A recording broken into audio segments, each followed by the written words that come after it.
Hello all, welcome to my channel. Mechanic Rocky movie review acted by Vishwak Sen గారు, మీనాక్షి చౌదరి గారు and శ్రద్ధా శ్రీనాథ్ గారు. Movie చూసాక నాకైతే డీసెంట్ మూవీ అనిపించిందండి. అన్నెసెసరీ ఫస్ట్ హాఫ్తో and decent second హాఫ్తో.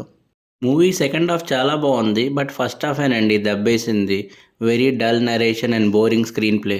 Cinema plot విషయానికి వస్తే హీరో రాకేష్ ఒక గ్యారేజ్ తొలగించే సమయం వచ్చింది, కానీ హీరో లోన్ కోసం తిరుగుతూ ఉంటాడు. ఆ తర్వాత ఏమైంది, ఏం జరిగింది అనేది స్టోరీ. మూవీలో స్టోరీ మొత్తం ఇంటర్వెల్ తర్వాత రేజ్ అవుతుంది. అప్పటి వరకు లవ్ స్టోరీ అంటూ డ్రాగ్ చేస్తారు డల్ స్క్రీన్ ప్లేతో. బట్ వన్స్ ఇంటర్వెల్ తర్వాత రేసీ స్క్రీన్ ప్లేతో క్యాట్ అండ్ మౌస్లా ఉంటుంది.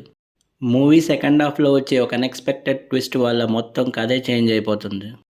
ఇంకా అక్కడి నుంచి కథ ఇంట్రెస్టింగ్గా మారుతుంది రేసీ స్క్రీన్ ప్లేతో, ట్విస్ట్స్ అండ్ టర్న్స్తో. ఫస్ట్ హాఫ్లో కొన్ని సీన్స్ చూస్తున్నప్పుడు ఏంటి ఇంత సింపుల్గా అయిపోయా అనుకుంటాం మనం, కానీ సెకండ్ హాఫ్లో ఆ డాట్స్ని కనెక్ట్ చేసినప్పుడు మనకు అర్థమవుతుంది. సెకండ్ హాఫ్లో రవితేజ మల్లపూడి గారు చేసిన డైరెక్షన్ అండ్ స్క్రీన్ ప్లే చాలా బాగుంది.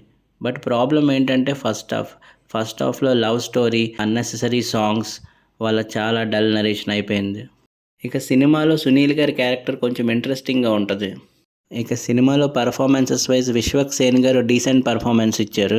అండ్ ఇంకా మీనాక్షి చౌదరి గారు కూడా బాగానే చేశారు. కానీ శ్రద్ధా శ్రీనాథ్ గారికి మంచి రోల్ పడిందండి అండ్ ఎక్సలెంట్గా పర్ఫామ్ చేశారు. ఫస్ట్ హాఫ్తో కంపేర్ చేస్తే సెకండ్ హాఫ్లో శ్రద్ధా శ్రీనాథ్ గారి రోల్ చాలా ఇంపార్టెన్స్ ఉంటుంది మూవీకి. మూవీలో మిగతా సపోర్టింగ్ రోల్స్ లైక్ హర్ష చీముడి గారు, అక్కిరెడ్డి గారు అండ్ రిమైనింగ్ వాళ్ళందరూ కూడా డీసెంట్ పర్ఫార్మెన్స్ ఇచ్చారు. ఓవరాల్గా మూవీ గురించి ఒక్క ముక్కలో చెప్పమంటే very good second half, but boring first half. Cinema చూశాక మీకు ఎలా అనిపించిందో కింద కామెంట్ చేయండి. అండ్ నా వైపు నుంచి ఏదైనా మిస్టేక్స్ ఉంటే చెప్పండి కామెంట్లో, సో దట్ నేను నెక్స్ట్ వీడియో నుంచి కరెక్ట్ చేసుకుంటాను. Thanks for watching guys. Content నచ్చితే లైక్ చేసి సబ్స్క్రైబ్ చేయండి.